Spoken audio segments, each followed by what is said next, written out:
All right, good morning, everybody. Am I on? Am I on? Check, check, 1, 2, check, check. All right, so this morning, we're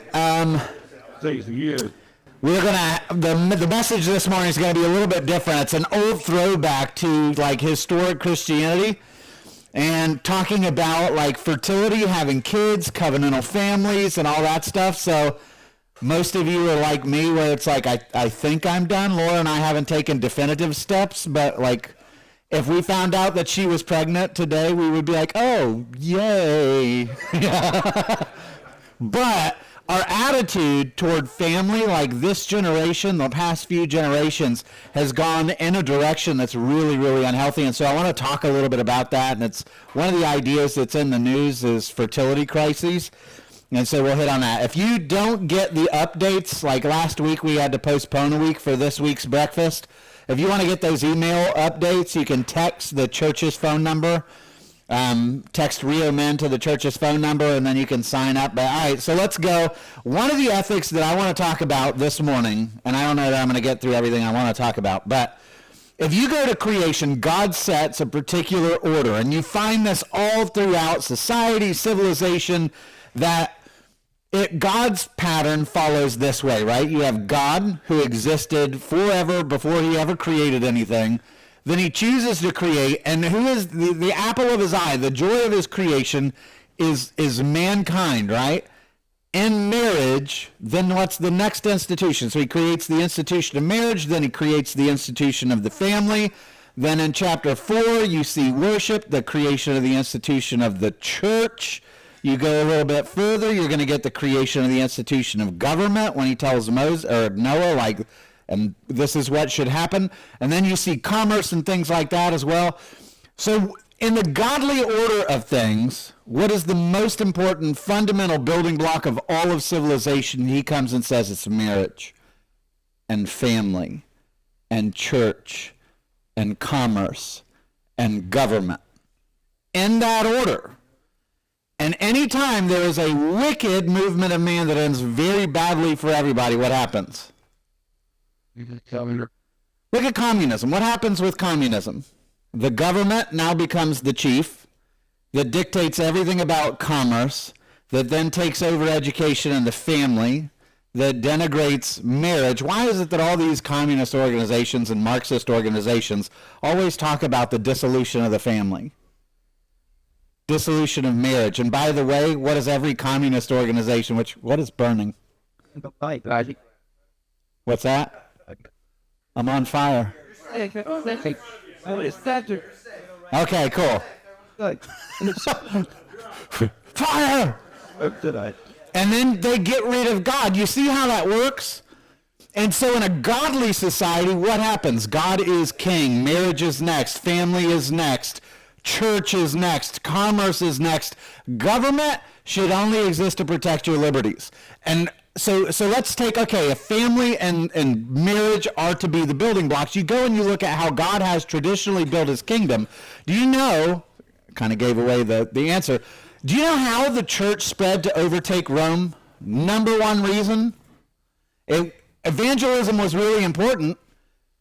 But it was how and who was evangelized that was most important. Women overwhelmingly came to faith in the early centuries, and therefore, when the men were off at war and everything else, the men came late. Women overwhelmingly, like the women, there was a problem finding Christian husbands for them because so many women came, and because the women came, guess what? The kids were being raised up in. And so it was the fertility rates that actually overtook the Roman world and spread the gospel everywhere. And so this is one of the driving ethics that you see in the Bible, and I just want to drive this home, and I want you to hear it. Every time you want to know whether something's of God, ask yourself, does it bring blessing in life? If it does, I guarantee it, like it meshes with the Bible. And if it results in death or barrenness or a lack of blessing, I can tell you it's not of God, right? Deuteronomy 30:15 and 16 says, see, I have set before you today life and good, death and evil. If you obey the commandments of the Lord your God that I command you today, then you shall live and multiply. Hear that? And the Lord your God will bless you in the land that you are entering to take possession of. If you're with me, life will abound. I call heaven and earth to witness against you today that I have set before you life and death, blessing and curse. Therefore choose life, that you and your offspring may live, loving the Lord your God, obeying his voice, and holding fast to him, for he is your life and your length of days. So now, okay, we're getting into the character of God, Sam. You're messing around with my personal life and my own desires. But go back to the beginning and just notice how frequently you find God being like, go have more kids and raise them up in the faith. Very first command that he gives to any human being is what? Be fruitful and multiply and fill the earth and subdue it. Seems pretty important to God. The earth goes wicked. God sends a flood. Noah comes along as the first representative of the new humanity. God blessed Noah and his sons and said to them, hey, before we do anything else, let me remind you, be fruitful, multiply, fill the earth. And you think, yeah, but things are good then. You know, they're in a garden, they're in a vineyard. Okay, well then God's people get enslaved in Egypt. And you think, well, what kind of a person would want to bring children into a world of slavery? But the people of Israel were fruitful and increased greatly. You hear that? They were fruitful and they multiplied. They multiplied and grew exceedingly strong so that the land was filled with them. And then God rescues them and makes them into a mighty nation. What about when they get conquered and taken into exile? Maybe God then says, well, certainly not. You wouldn't want to have kids in exile in a terrible time. And God comes through the prophet Jeremiah and says, take wives and have sons and daughters. Take wives for your sons and give your daughters in marriage, that they may bear sons and daughters. Multiply there, even in your exile, and do not decrease. In Malachi, when he's telling you the whole reason why he institutes marriage, we know that marriage is a picture of Christ and his church, right? But Malachi comes and says, but why? Did he not make them one with a portion of the Spirit in their union? And what was the one God seeking? And what does he say? Godly offspring. God doesn't just make marriage so that you can just enjoy each other with your selfishness. He says, I want you to have godly offspring. And there's nothing that you can do in this life that is more Christ-like and requires more Christ-like love than parenthood. Marriage probably a close second, where it's like you just have to die to all of your selfish desires. Like you can't look at your 2-year-old and go, no, I'm going golfing, survive. Like it requires you to die. And why would God be like, hey, I want that for you? It's not just, hey, raise up a good generation. It's that it's forming you into a person of selfless love. Marriage and family does something to a person when they do it correctly that nothing else can. It conforms us into the image of God. And oh, by the way, God is like, it's a blessing. In the Psalms, what does he say? Behold, children are a heritage from the Lord. The fruit of the womb is a reward. Like arrows in the hands of a warrior are the children of one's youth. Blessed is the man who has a quiver full of them. And we live in a generation now that would look at that promise and say what? No, thanks. A quiver full of them, like have a bunch of children. Yeah, God, I know you say that's a blessing, but that's really going to get in the way of my blessings. Because in my economy, there are things that outrank what you say are the blessings, and we're all guilty of this, right? But when God brings judgment on the nation of Israel for its wickedness, he says this, he says, Ephraim's glory will fly away like a bird. No birth, no pregnancy, no conception. And that's the way he describes judgment. So blessing always comes with they're fruitful and they're multiplying and everything. But when judgment comes, what is it? Nobody wants kids anymore. No pregnancy, no birth. And we live in an age that we've been influenced by this idea that we are way overpopulated and we shouldn't have any more kids. The population bomb came out in 1968, and it promised that humanity was going to face mass starvation and devastating plagues and widespread societal unrest unless you forcibly sterilized women and imposed financial penalties for having kids, because the world was filling up, and it was only going to be a decade or two from 1968 where everybody would be starving and we'd be living in absolute misery. And what happened? The world was fruitful and multiplied, right? You know, you go back to the days of Mesopotamia. Now we're talking 4,000 years ago. Do you know what they believed back then? It's too many people. The world can't sustain it. So they come up with myths where Enlil, their main god, is punishing the world because the noise of mankind has become too much. 4,000 years ago. Like, no one is here. And they're like, it's too many. They're like introverts of the ancient world. Like, we need to get rid of these people. And so gods create all these things because the world is overpopulated, and you have the main god saying, let the womb be too tight to let the baby out. In other words, clamp down on fertility because we're overpopulated. You fast forward to Tertullian in 200 AD. The population at that time is 3% of what it is now. And what is Tertullian saying? He says that the earth can scarcely provide for our needs. Overpopulation is too big of a problem. We're all going to die in misery and starvation. In 200 AD. This has always been what humanity says, like it's too many people, too many people, too many people. In 1968, when that stupid book was written, the global population, since then, it's grown from 3.5 million to 8.2 billion, or billion to billion. What happened? The resources necessary for survival became more plentiful. There's more food, less starvation, there's less poverty in the world, there's less infant mortality, there's less infectious disease death. All of that is lessened since population has grown. Ehrlich's dire warnings were garbage. Life expectancy has soared. And everybody was like, hey, we can't make it. And then the world population grew and things got better for everybody in the last 50 years, at least materially. Gee, how does that happen?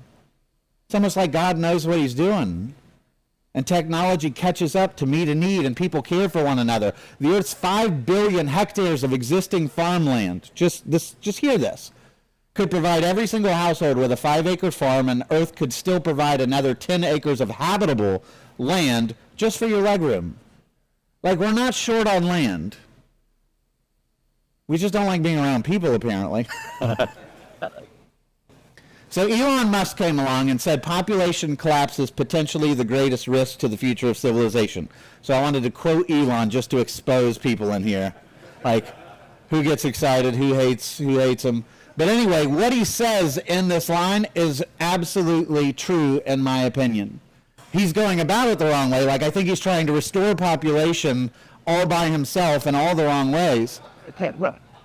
But that sentiment is true. The American Enterprise Institute came along and said the implications of declining fertility in the United States are the most crucial economic issue of our time, and nobody wants to talk about it.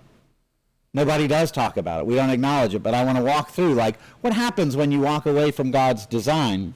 Replacement fertility rate. So every woman should have how many kids to replace population? 2.1. We're talking averages, not like a leg born or something. In the U.S., on average, every woman has 1.7 kids, which means we're not creating enough kids to replace the existing population, which means we will eventually go into population decline, or we have to import immigrants to sustain. In 2024, every single nation, hear this, guys, like, this is crazy historically. Never happened in the history of the world, and no one's talking about it. In 2024, every single nation in the European Union failed to achieve replacement level fertility rates. Every one of them. The EU has a fertility rate collectively of 1.46. There are currently 132 nations around the globe with fertility rates too low to replace existing populations. The list of these withering nations is expected to grow for the remainder of the century. Of the 15 largest economies in the world, including India and China, the two biggest, they're all declining. Never seen this in the history of the world. And you look, and the blue is all the places that are now declining. We're not having babies anymore. Red are the places that exceed fertility. The deeper the red, the more babies they're having. And you notice it's sub-Saharan Africa. Thankfully, this region is very, very Christian. This region's very, very Islamic. This area is Islamic. This is not so great for worldview.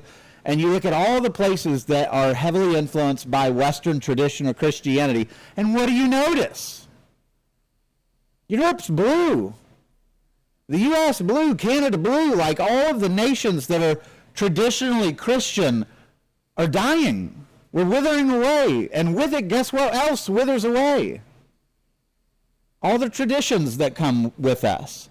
If these projections hold true, the global population is expected to peak in 2064 and then begin its decline. Since I even wrote this, there are more numbers that come out and say it's coming even earlier. With global fertility rates plummeting through the end of the 21st century, China's population, and everybody says, oh, this is great news, China's population is expected to be halved to 2100, to go from 1.4 billion now to 732 million people now, and that's just by fertility. That's not including if a famine comes or a war comes. And you think, well, that's great, but the problem is, how do you accommodate for the fact that you have no babies coming up, no workforce to care for the elderly? Well, what do? Well, if we don't have a workforce, we either have to print a bunch of money to care for them, which means inflation goes rampant, which means the cost of living and poverty and everything else takes off, or you become imperialistic and colonized, which is the route that China's decided to take. We'll just start controlling things all over the world and importing their resources to us. Or you go to war, or you have mass immigration to replace your population, workers.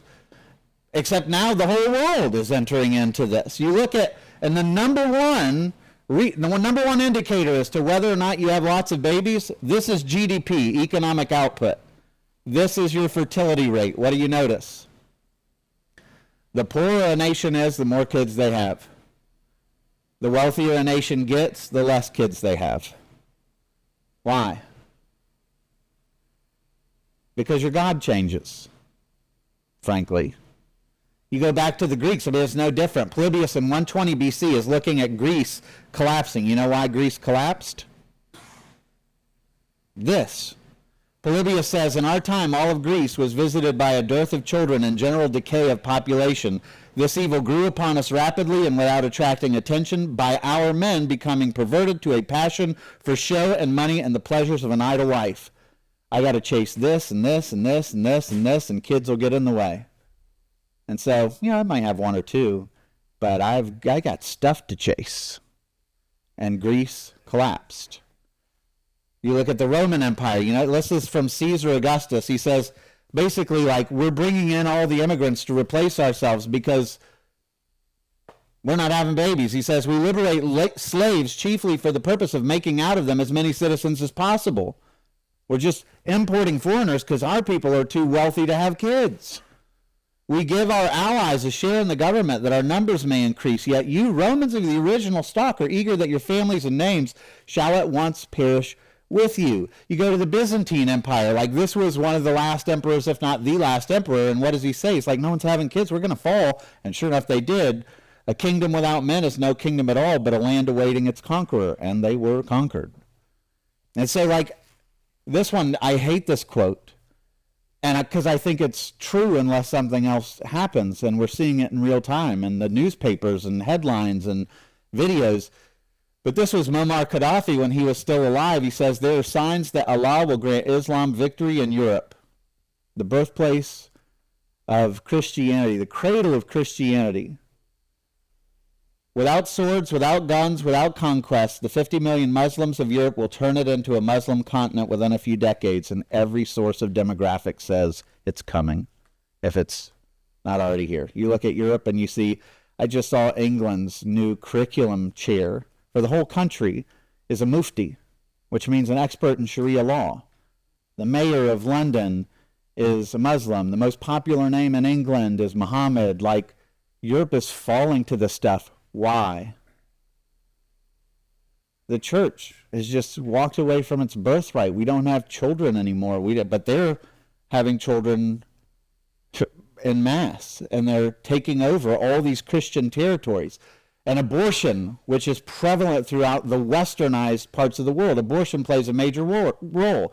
According to the World Health Organization, 73 million induced abortions take place every year.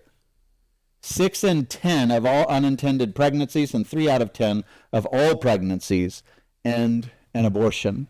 So we're deliberately saying we don't want them. The Birth Dearth, there was a book written by Ben Wattenberg, says this. It's shocking to hear this. He says, never in the last 650 years since the Black Plague that wiped out a third of Europe have birth and fertility rates fallen so far, so fast, so low, and for so long in so many places? And they're looking around at it going, we can't make sense of it. Why is this happening? Why are we not having kids? And as people are choosing not to have kids, and they're aborting their kids, and they're walking away from the family, something weird is happening. Science is studying like reproduction in men, sperm counts and everything else. 223 separate studies that go back to 1973 have found that sperm counts in men have declined 51.6%, and they don't know why. And it's almost like, well, why is that happening? Like we've stopped having kids, and now sperm counts are falling, and oh, by the way, they're accelerating. From 1972 to 2000, they were declining at 1.16% a year. Since 2000, it's accelerated to 2.64% a year. You can look and see, like, the average sample of a sperm count in 1973 versus 2018, and literally we're losing our ability to have children. What is going on? What's that? Vaccines? Microplastics? Will's got a word for this. You're dying to say it. I know you are. Say it. You should just say it. All right, he's not going to say it. All right, you can ask him later. All right, so nations with low fertility rates, like everybody knows, this is devastating. Our country will not survive this because no nation has ever survived plummeting fertility rates. You just don't. Nations with low fertility rates are taking extraordinary steps. Singapore, which has a 1.1, which means for every 2 women, you're getting 1 kid, now offers new parents $24,000 in cash along with promises of subsidized childcare and 3 months of paid leave. Taiwan, which has a 1.1 fertility rate, has spent $3 billion on incentives, including 6 months of paid leave, cash benefits, free childcare centers, tax breaks, not impacting it at all. Russia has promised $7,000 bonus to families with more than 2 kids. Putin, in light of all the things going on, says that their depopulation is their most acute problem their nation faces. It's the death of Russia. Like he knows they can't overcome it. Italy, 1.3, and Greece, 1.4, now give baby bonuses. Hungary offers $30,000 to newlyweds and forgives the loan if they have a 3rd child. Doesn't that sound nice? Come on, Trump! Like, anyway, Spain 1.3 has created a cabinet position called the Minister of Sex to address the country's falling birth rates. But the reality is, and this book talks about it, as governments going back as far back as Imperial Rome have discovered, Caesars tried to force people to have kids, couldn't do it. When culture or economic conditions discourage parenthood. Do we live in a culture that discourages parenthood? That looks down at marriage, that looks down at having babies? Like, I look at what I teach my kids about what their future success is, and it's always your career. It's not about finding an incredible wife or an incredible husband and having lots of babies and raising them up to love the Lord and letting that be your chief pursuit. And that should be what I'm teaching my kids. But we're so brainwashed by our culture that we do the government, commerce, church, kids, marriage, God. Like, we throw that all upside down. It's not good.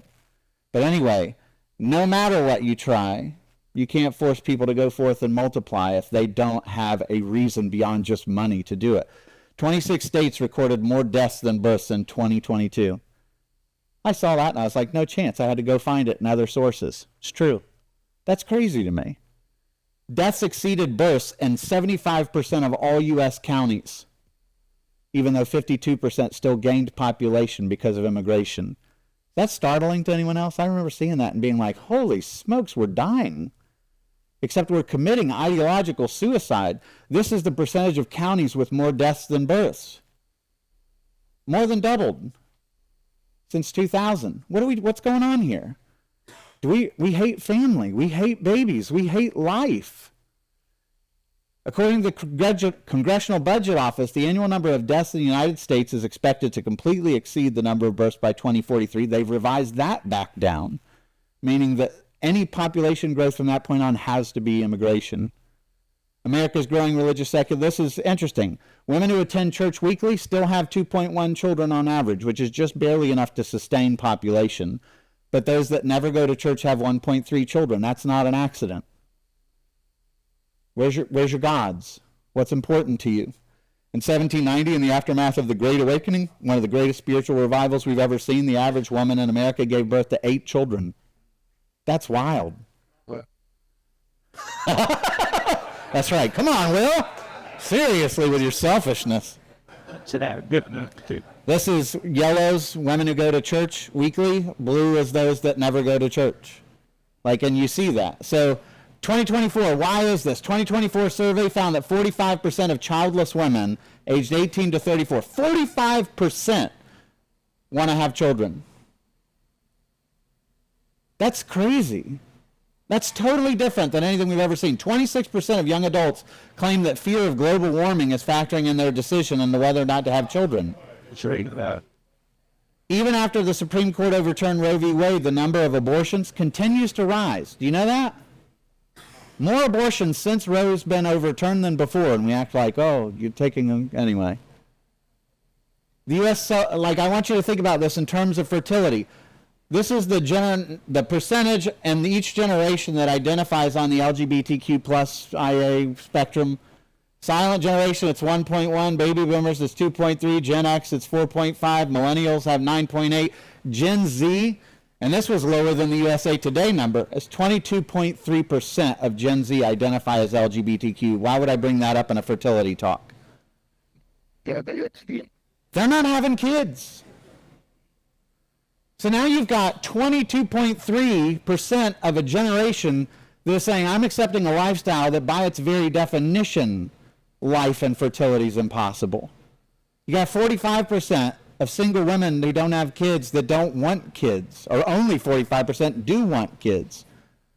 Pew Research survey found that America's young adults are more than 3 times as likely to consider an enjoyable career as important. 68% of them say, yeah, career, woo! Getting married, 20%. Having kids, 22%. We've trained our kids up with an ideology that looks at God, what God calls a blessing, and we consider it a curse.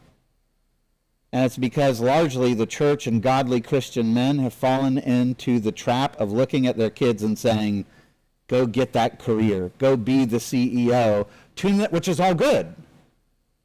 But to the neglect of saying, find a wife that you're really going to love. Find a husband that's really going to love you well. Go have godly kids. Raise up a big family. Like that, we don't prioritize at all. To our own family's detriment, to our nation's detriment. Social Security Administration reports that when Social Security came about, there were 42 workers for every 1 Social Security recipient. No problem. We can take care of our elderly. By 1960, that number had fallen to 5.1 workers per every retiree. It's a little more challenging. Now it's 2.8 workers per retiree. That number only gets worse. So guess what happens? What has to happen to Social Security if your fertility rates keep going down? My whole paycheck's going to go for Social Security, or it's going to be 1-to-1 ratio? Like, how does that work out? Do we just print more money? Do we go further in debt? Do we just expand tariffs maybe? I guess, I don't know. But the existing way we're doing it is bringing judgment on our nation, just like God promises that when you walk away from the family, when you walk away from children, you bring destruction on your people. And here we are. Turns out God's right again.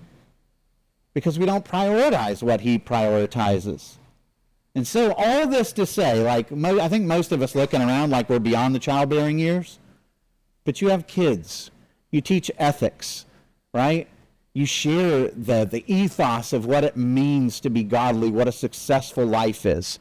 If that's you, drive that into your children more than how much they make or what their position is or whether they get the CEO job or whatever, what college they go to. Those are important, beautiful, wonderful things.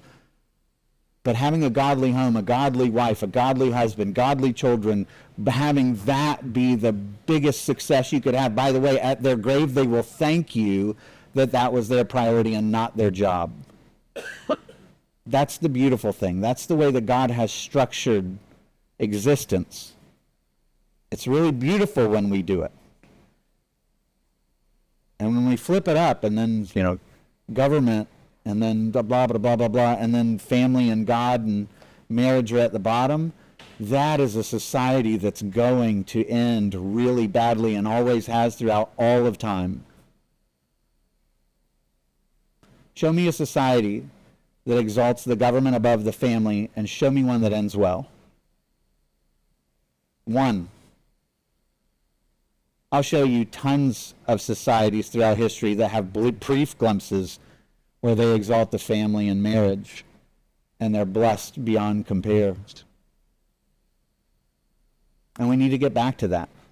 Like, we need to push the worldview that's not just biblical, but historically is proven again and again and again. And if you are of childbearing age, get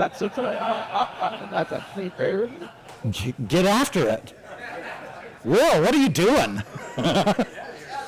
I'm judging your faithfulness to how often Morgan is pregnant from here on out.